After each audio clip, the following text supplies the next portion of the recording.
Hey guys, how y'all doing? So, I'm out here in the northern side of the Franklins, here in New Mexico. Wanted to do a little gear kit display layout overview kind of video. I've had tons of dudes, especially in the last couple months when I've kind of ramped up the fieldcraft stuff. Tons of dudes ask me, you know, what like my full kit is, or this kit, that kit. So this video is going to be on my full kit setup.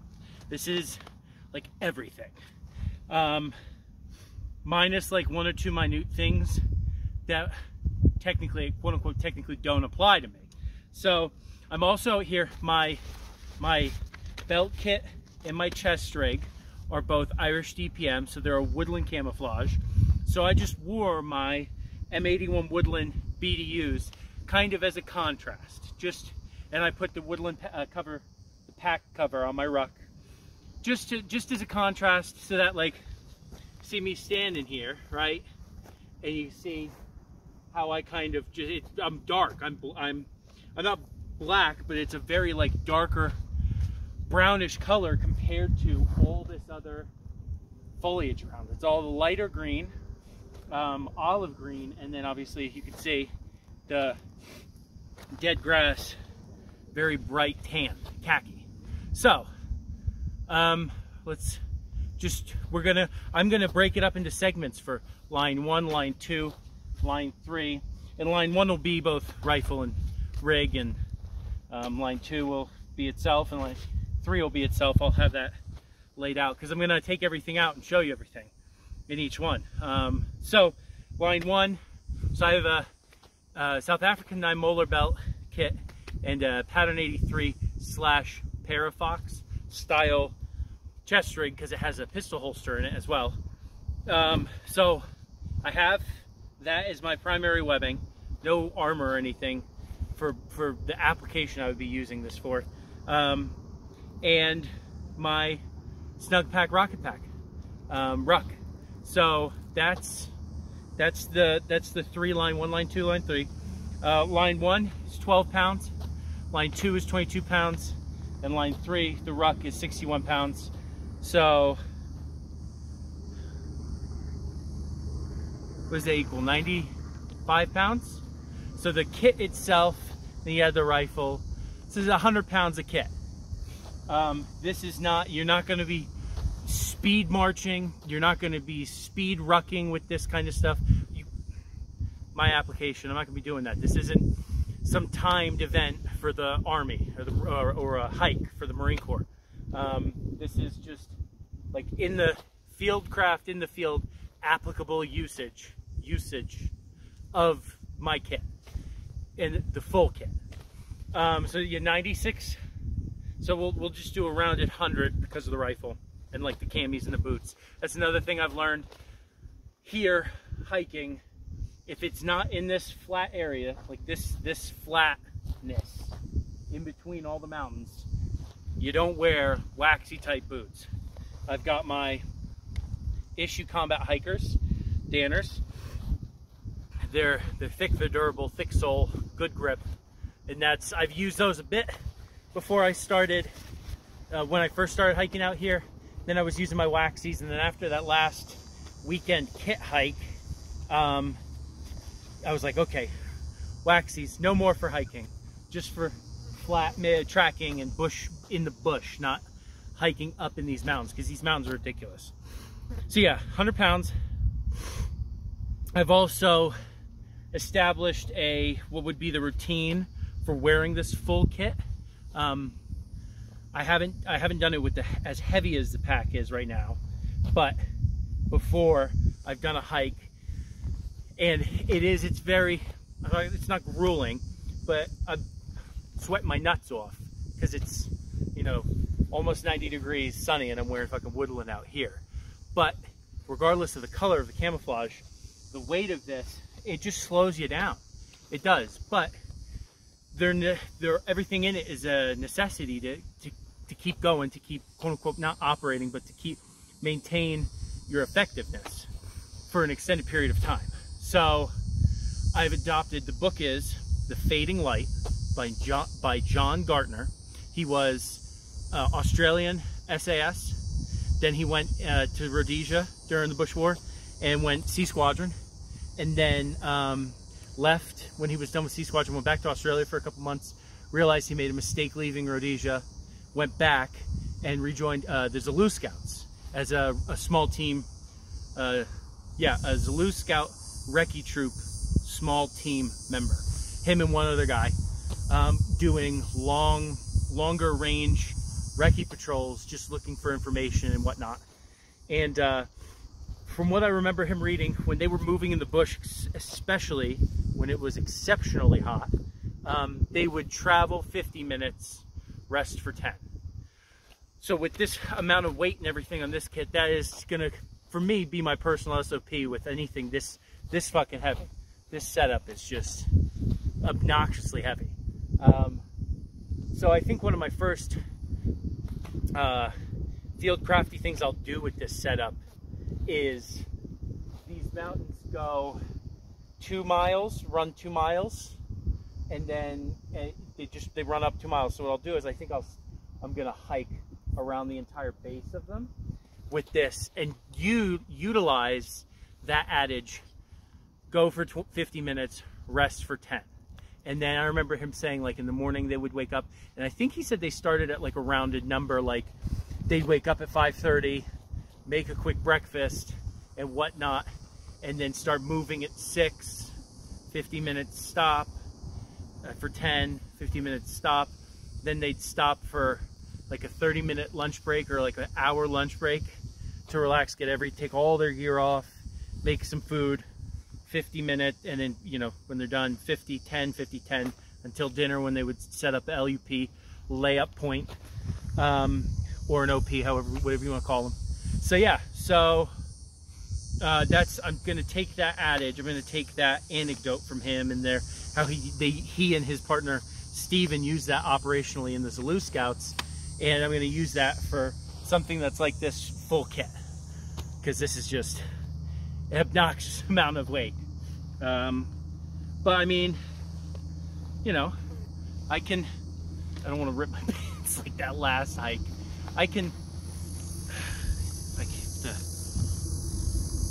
Yeah, it's heavy. I mean, I can still, oh my goddamn pants. Yeah, I can go into a full squat. So I can, yeah, it's not like where you can't go bend down and pick something up, because then that's just that makes you completely ineffective. So yeah, so there's the overview. There's my thought process on how I would utilize this kit best. So I'm going to videotape line 1, line 2, and line 3.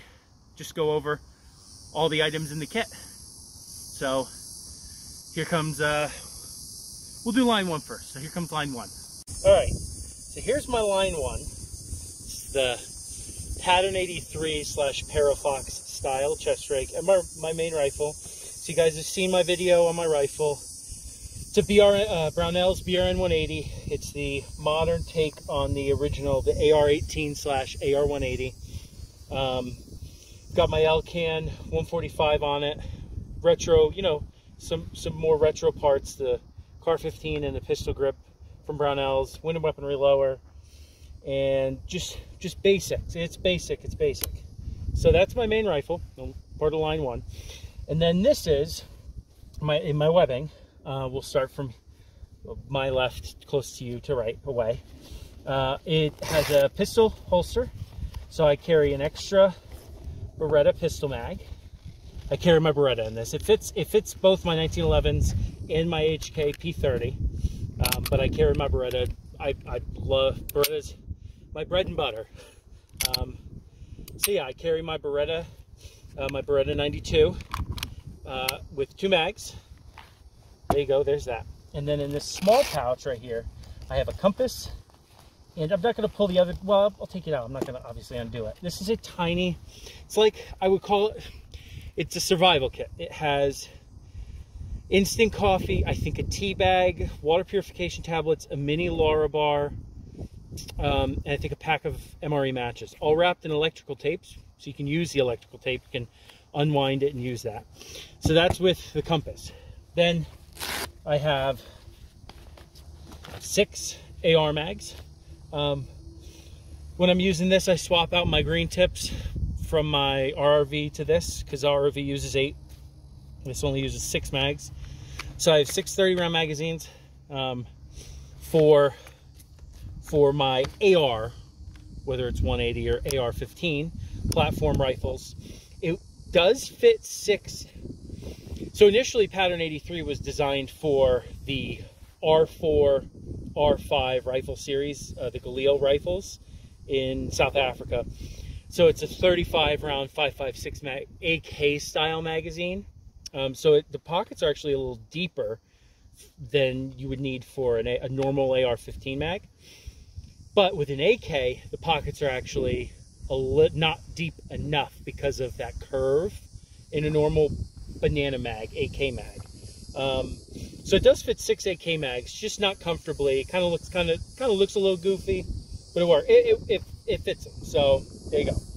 The 6 AR mags. There's a little slot here that you could put like a pen flare or maybe some Chemlite glow sticks in there. It's not big enough really for a knife, but I don't have anything in there because it's the only thing that's not Velcroed. It's not what's the word I'm looking for? Closed. It's the only thing that doesn't have a closure. So there's a potential for whatever I put in there to lose it. What's the point in doing that? You don't need to be losing, leaving a trail of kit behind you. So I don't have anything in that slot right there. Then this small pouch up here, I have a headlamp and just a mini Bic. I know it's not a tactical color. I wouldn't probably be pulling it out during the daytime to start a fire potentially. And if I'm pulling it out during the daytime to start a fire, then I guess I'm not really worried about what color the lighter is compared to in contrast to the environment around me. So small Bic lighter, headlamp, and then this is the IFAK portion of the chest rig. It has a boo-boo pouch, an ouch pouch, tweezers, band-aids, Tylenol moleskin, cat tourniquet, just basic EMT shears, rubber gloves, some quick clot, and a compression bandage, and that's it. It's just a simple IFAK, because you'll see in line 2. But so that's what's in the little IFAK pouch. So yeah, so that's line 1. We've got a primary with ammunition, a secondary with ammunition, navigation, nutrition. The only issue compared to like the RRV with this is it really has to be paired with either a belt kit or a pistol belt with canteens on it, because there's no way to carry hydration in just this. Now, if you were to say set up a patrol area, patrol base, or just an LUP for yourself individually, depending on what type of reconnaissance, because that's this kind of kit. I didn't say that at the very beginning of the video. This is all set up for me personally, myself, from what I've learned from reading and speaking with individuals who were C Squadron, the Reckies, the Zulu Scouts, and just more modern dudes in general, GWAT era too. This kit for me personally, I like the not aspect. What's the word I'm looking for? The premise of a small team, a small reconnaissance team. 2, 4, 3, 2 men, 1 man. Chris Schulenberg was notorious for that. I'm in no way saying I'm trying to act like him or anything, but it's just that thought process of, this is your kit for yourself. You have to keep yourself alive for X amount of time by yourself while conducting a quote-unquote mission or an operation, primarily reconnaissance. You're not actually doing direct action. None of this shit is for direct action. If I was planning for direct action, I'd have armor. I wouldn't have a 61-pound ruck with, you'll see how much water I have, and it isn't even that much in a dry, arid environment, which is where I am. I'm not planning for anywhere other than a dry, arid environment, or potentially an area like the Lincoln National Forest in the Sacramento Mountains, which is like actual forested area, but at the same time, it's 8 to 9,000 feet high up there. So you got a 6 of one, half dozen the other, because trying to lug this shit, all of this, 4,000, almost 5,000 feet higher than where I am right now, is you can be in great shape. But if you're not doing that every day, doing that in that environment every day, it's gonna fucking suck. So yeah, so rewinding back to, I wouldn't necessarily use this unless like I made it LUP, or just a simple little patrol area where I can leave the majority of my gear, and I go with this in this arid environment. I would go less than a mile away from my stuff, because without a canteen, I might even put a canteen like in a cargo pocket or something, just because without any hydration, if you're leaving your hydration behind in a dry, arid environment, you're a fucking idiot. It's just stupid. You need it. So utilizing kit like this, where this doesn't have hydration, to be able to put a canteen in your pocket, so you have something. I'm going, like, here's my LUP. I'm gonna go 3/4 of a mile that way to look and see if I can see anything from that peak, or down in that little valley, half a mile away that I can see from here. Oh shit, I go, but I can't come back the same way I went for whatever reason, and I gotta go the long way around, and it takes me longer than, you know, I would say 6 hours is dangerous out here with no water. So, you know, this is just kind of right there, right in front of you when you have the belt kit with it. This your magazine right here, pistol's easier to get, and your IFAK is kind of right there. Also, the premise of, I'm stopped. I'm taking my 10-minute break. I took my ruck off, I took my belt kit off, I'm stretching out. But I need to have my hand on my rifle, or my rifle on my body with the sling, and I need to have at least the basic kit, this small survival kit, navigation. The secondary doesn't necessarily matter, it's just a way to carry that in this kit.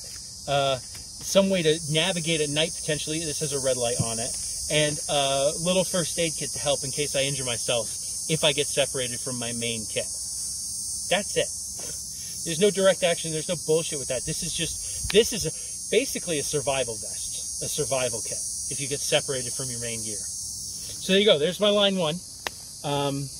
Let's move on to line 2. All right, so here we are with line 2. I'm going to start from this side and work that way. I'm going to kind of turn it towards me as I go over it. So starting on the shoulder straps on the right side, I have my US Navy Mark III Mod O dive knife. Nice little serrated back, works for smaller twigs. When you're starting to fire, you want to think needle, pencil, thumb for diameter. So you want to start, when you're starting for your tinder, you want to look for needle size, width, girth, yeah, needle size girth, yeah. Then you want to look for pencil size girth, and then you want to look for thumb size girth. And this is good for cutting all of that, just to be able to gather. So it's kind of 6 of one, not 6 of one, half dozen the other. It's got multiple uses. You can use it, obviously. It's got a decent edge on it for bushcrafting and the survival type knife. But the point, that's why I have it. The point is good for stabbing. I have it pulled down so you can stab with it. I'm not just thinking of human, century, blah blah blah. No, I'm thinking more like you're in the bush, your rifle's, in your lap, and something attacks you. Here, you've got boar here. Can't grab on your rifle. I can't pull my pistol out of that little holster. I can pull this down, and it's got a decent point for stabbing compared to like a K-bar, which is more of a utility knife, and it has a fuller point. That's one of the reasons why they developed this, so you can stab things like a shark or something like that underwater. That's why it's a dive knife. It's not a killing knife. You can kill with it, but it's not specifically, for Navy SEALs to kill people with. It obviously has multiple uses. Then there's this smaller pouch right underneath it on this bottom part right here. And in this, I have a little magnifying glass, starting fires, reading maps and whatnot. I have a magnesium fire starting block with a little saw back. So it's a pretty heavy duty, is it a mil-spec one? I think it is. So I have that, a couple Sharpies, a couple pens, and a glow stick. All in there, pretty easy to reach. Map type kit and whatnot. Always have more than one fire source in all my kits. So there's your second one. I had the lighter in the line one, and there's your first fire starter right there. So there you go. So that's on the shoulder strap. You got the knife and I guess a little map pocket, map pouch. I don't have any maps of this area because one, they're expensive, and I go to multiple different areas, and that's just expensive. Plus, I have reception around here, so I do use Google Maps to look at a map like, hey, this is my spot, and I get to look at the terrain around me. I also do a lot of personal recce stuff before I make a trip, so I understand the area around me when I get there. But I do need to start getting maps, which I would keep in one of these bigger side pouches. So there's the strap. Small pouch on the waist, it goes right here. I have a spool of green tripwire, multiple uses, or snare wire, whatever you want to call it. And then I have this little alarm. So I have that with rubber bands and this in this pouch as a this is my detection pouch. This is I set up my LUP. I might need something. You obviously set it up where it's an easily defendable area. Maybe you have something behind you, not necessarily an uphill behind you, but you have some type of stone behind you, so you're not necessarily worried about somebody creeping up from behind you. So you can set this up in front of you, and it gives you just a little bit of that additional protection, peace of mind, comfort that, hey, I have that set up. If something trips it, and I hear that screaming in the middle of the night, I know just to reach for my rifle or my pistol, however you have it laid out when you're sleeping, and you're good to go that way. So, detection. And with the wire, you can make snares and whatnot. Top pouch on this, electrical tape, thicker wire. This is for sure, this isn't just tripwire, because this wire is a lot thinner for tripwire, and it's obviously it's green, so it's harder to see. So that's what I would use for tripwire, not this. Obviously you can see it shiny, but this is more snare wire, a Leatherman Surge, nice heavy duty fucking multi-tool, and little folding scissors. I know it's kind of redundant, but if you don't want to have to pull out your whole fucking this and you're doing something with the electrical tape, or even you got thread or something, or you end up having to repair something, or this does, and I have tried, these do cut that green wire instead of having to pull this whole thing out. So yeah, those are just chilling in there. I've taken them out a couple times, but I've had them forever, and I personally really like it as part of my kit. The amount of times I've been like, I fucking need a pair of scissors, and I have to use a knife to do something, even as simple as cut my fucking fingernails, you know? It's just a pain. So that's that top pouch. Now I'm not going to pull these all out. There's 6 of them. There's 3 on each side. 1, 2, 3, 4, 5, 6 Galil or AR-15 style magazine pouches. So I have, that's 6 magazine pouches here, so that's 6 mags. So that's 12 total with just line 1 and line 2. 12 times 3, that's 360 5.56 rounds so far, just with line 1 and line 2. So then we'll go into this pouch. This is, hold on. Oh, bugs are out today. This is fairly simple.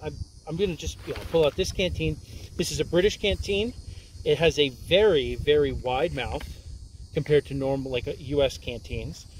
So I have that in there because the life straw, I carry a life straw with me, and it fits right into the mouth of that canteen. I also have some water purification tablets, and just one of those, well, First Strike bar, just as kind of a snack. So it's hydration. I think there's a Cliff Bar and a peanut butter in there too. There are 2 canteens. So it's 2 quarts of water, water purification right there with this life straw, water purification tablets, and as well as some snackies that's in here. So that's the right side of the belt kit. Then you look in this back portion of it.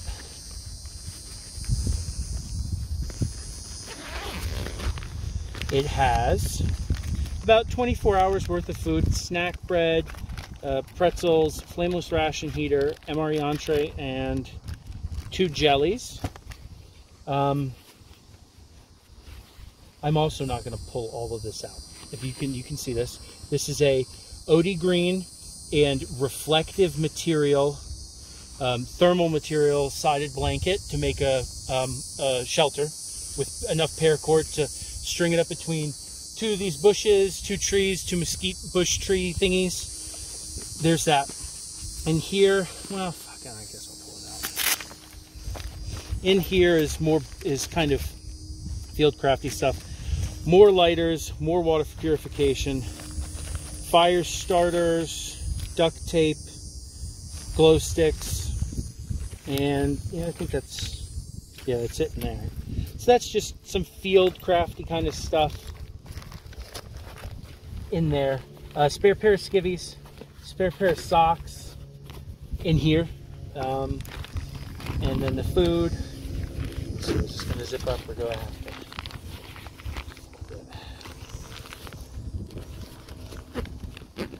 So that's just kind of the whole point of having your belt kit and your line 1 and line 2 together if you don't have your ruck, because this has food and the water and the extra clothes and something to make yourself a quick hasty shelter.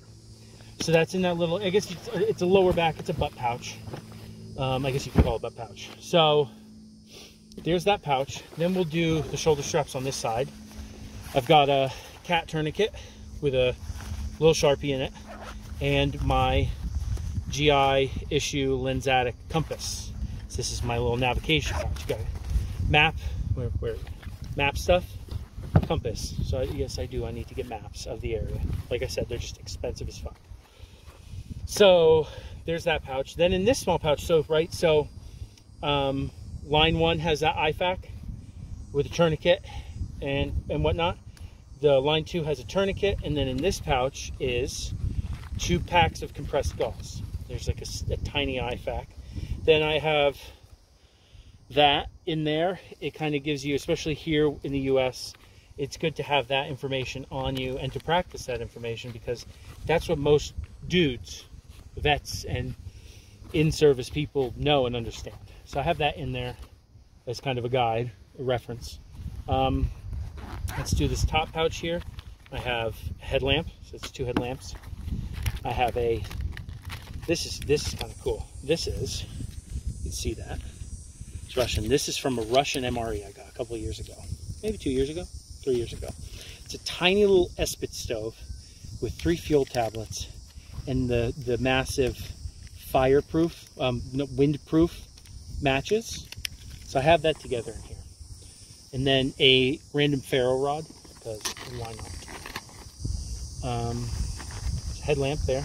And then in here, I'm not going to pull the nods out because they're a pain in the ass to get back in. In here is my NVG7s. This is the IFAC, the full IFAC for this. So you have compressed gauze, trauma dressing bandage, petroleate gauze, so like a burn gauze, tape, and gloves. So there's your gloves for this IFAC. This is kind of the tertiary kit because this doesn't have a tourniquet in it, and a pair of EMT, a bigger pair of EMT shears. My NVG7s, 2 spare 123 batteries, my head bandana that I would put on before I put the skull crusher on, and another glow stick. So that's that pouch. So that's the Move at Night and IFAC pouch for the line 2. So you've got 2 quarts of water, navigation, bushcraft, some sustenance, 6 extra mags, nighttime abilities, and first aid. So it's just expanding on line 1. So there you go. So there's line 2. I gotta do line 3 on the ground, so I gotta lay everything out on the ground. So yeah, let's yeah, there we go. So there's line 2. Let's get line 3. All right, guys. So here is line 3, my main ruck, or just my ruck in general. Have the 61 pounds. Got a ruck cover. Obviously, it would match the environment you're in. Like I said, I just did this for contrast. So peel that off. All right, we're gonna start with top flap, and then work to the side pouches, and then go to the main compartment. So, in this top pouch right here, I have, so reconnaissance style, just information gathering. Need a notebook, write in the rain, pen, pencil. I have to actually, what I just need to do is transfer the lead over to this. This is one of those pen and pencil. I think it also has, the pen in it is also, space pen stuff, pressurized space pen. So notepad, right there, first thing you grab. There's a small emergency ration with water purification tablets. Right there, grab that. Just get down, if something happens and you gotta open this up, you can just grab most of the stuff in here with your line 1 and 2 and just grab the stuff in here, and it kind of expounds on the stuff that you have on your person. So a little emergency ration. This is just a hot beverage bag from MRE, but it has a glow stick, some Band-Aids, a flint and magnesium striker bar, and hand sanitizer, because you don't want to be fucking nasty all the time. So it's got hand sanitizer and the small fixed, I think it's about a 2.5 inch, 3 inch blade buck knife, orange, used for mainly, would use it for survival or just bushcrafty type issues. So that in this nice little packet, yeah, it crinkles, but actually when you have it in here, it kind of is just compressed in there, so it doesn't make a lot of noise. So there's that.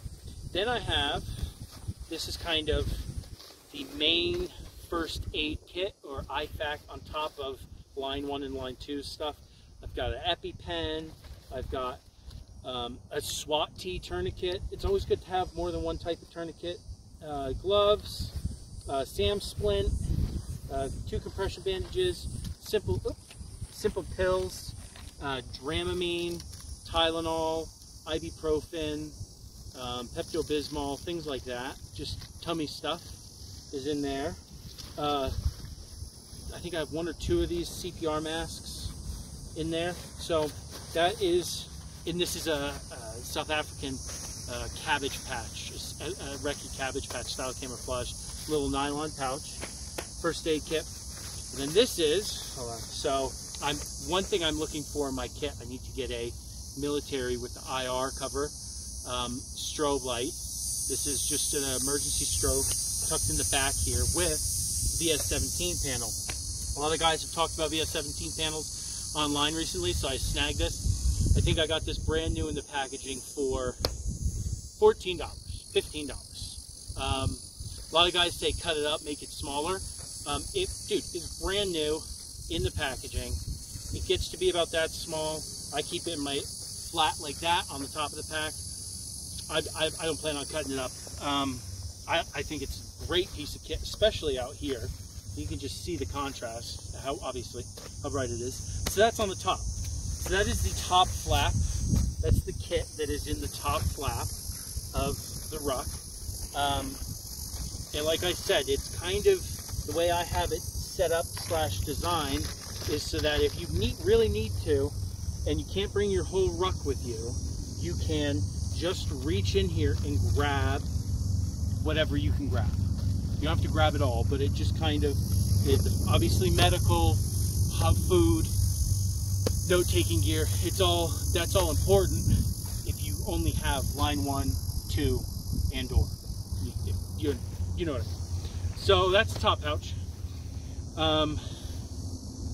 Whatever, this side pouch, I don't even know how we're oriented right now. So like in a Alice pack, where Alice pack has 1, 2, 3 pouches on the outside, I have this kind of set up like that. My Alice pack, when I would run it, would be ammunition in the middle, and then food or water on either, food or water and first aid on either side. So wherever my food was, I'd have first aid on top of the food, and then water. 2 canteens really fit well in a medium Alice Ruck outer pouch. So, and then food, a couple rat-fucked MREs, entrees, and maybe a full MRE, and then a little IFAC on top of that. Ammunition in the middle, because I always practiced having the top of the Ruck facing you when you're in the prone, so your rifle's resting on the Ruck, and you have that ammunition right there. right by where the rifle is. So with this top pouch, grabbing stuff to kind of bolster your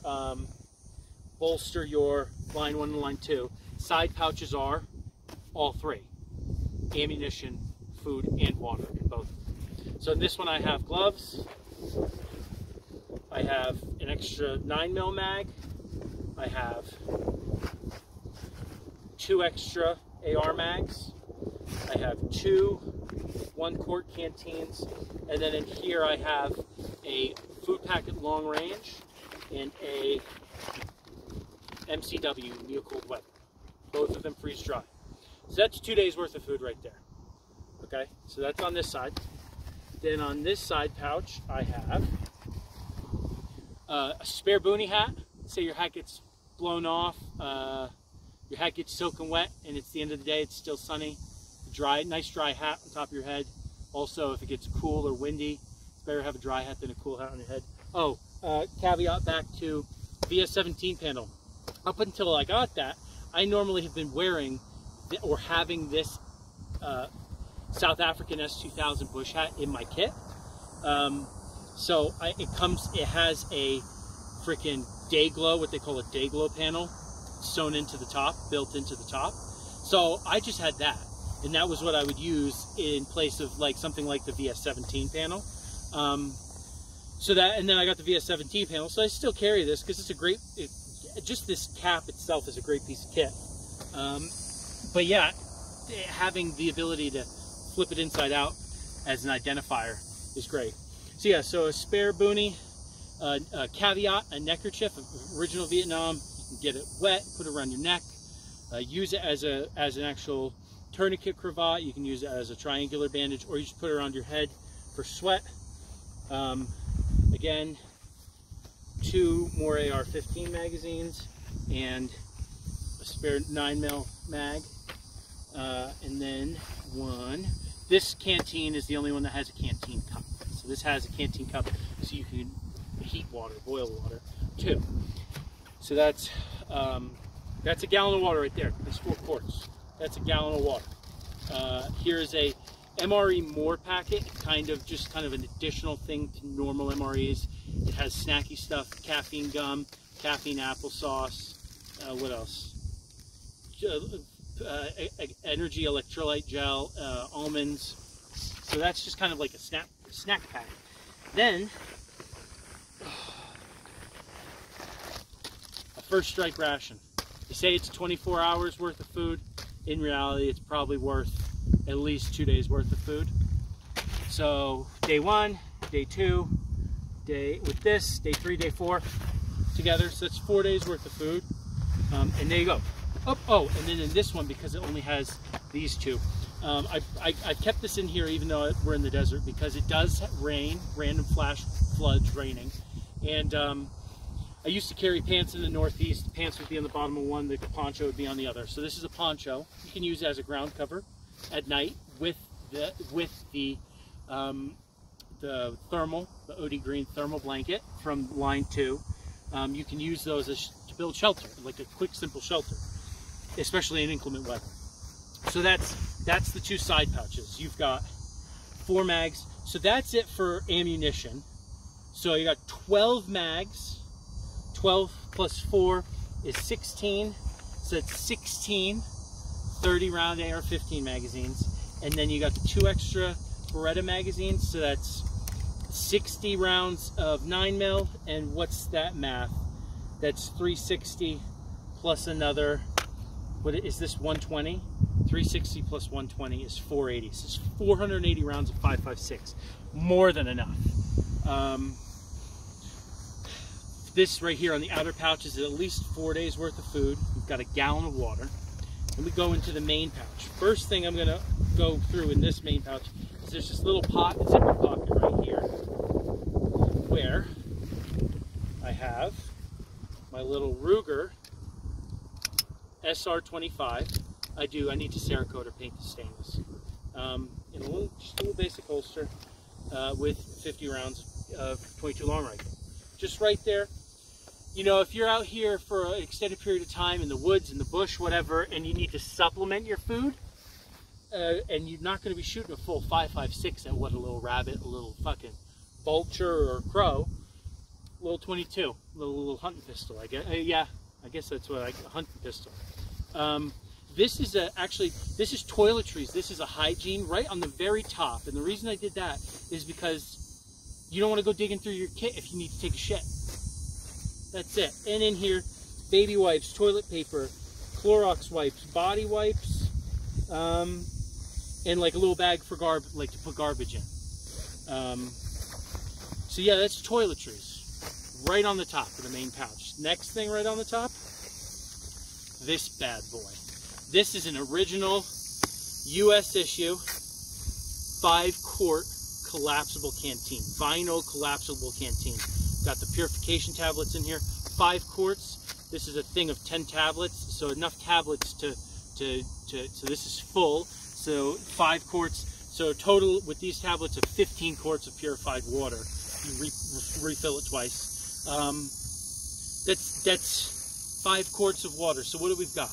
We got 5, 9, and then 2. That's 11 quarts of water. That's just under, what is that, 3 gallons, 4 quarts, that's under 3 gallons. So with 3 gallons, you really want to be drinking at least a gallon a day in an adverse environment like this. However, if you don't know where you're going to be able to find your water, you're going to have to start rationing it. Personally, I would ration it at 3 quarts a day. Use a little bit for coffee in the morning, drink throughout the day, and at the end of the day, use a little bit to potentially literally rinse your socks out, maybe rinse the crotch of your skivvies. We'll get to that, and somewhat like that. So you could really make these 11 quarts. Maybe I just need to add an extra fucking 1 quart canteen to make it 12 quarts of water in this whole kit, and that's enough. 3 quarts a day. It's enough at least 4 days. So we're right here looking at 4 days of water. And then you've got, foot's going to sleep. Then you've got minimum of 4 days of food right there.